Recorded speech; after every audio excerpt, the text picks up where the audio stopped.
7 दिवस 7 नवनवीन चॉकलेटपासून बनणाऱ्या रेसिपीज मी तुमच्याबरोबर शेअर करणार आहे आणि त्यातली पहिली चॉकलेट रेसिपी ती म्हणजे चॉकलेट चीज केक कशी बनवायची ते पाहूयात.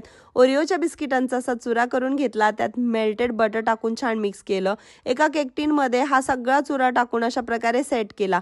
बाउलमध्ये दुसऱ्या क्रीम चीज आणि कंडेन्स मिल्क टाकून छान असं मिक्स करून घेतलं. त्यात vanilla essence, cocoa powder, cornflour आणि व्हिपिंग क्रीम टाकून याला अलगद हाताने मिक्स केलं. फक्त अलगद हाताने मिक्स करायचं, ओव्हर मिक्स नाही करायचं. हे सगळं जे बॅटर आहे एकदम स्मूथ तयार झालं की मग आपल्याला जो पहिला लेयर होता केकचा तो त्याच्यावरती टाकून थोडंसं टॅप करून नंतर दुसऱ्या एका भांड्यामध्ये गरम पाणी घेऊन हा शिजवायला ठेवायचा. मग गॅसवरती मायक्रोवेव्हला किंवा ओव्हनमध्ये शिजवू शकता. 15 मिनिटं मी शिजवून घेतला, त्याला थंड करून घेतला आणि मस्त असा चॉकलेट चीज केक तयार.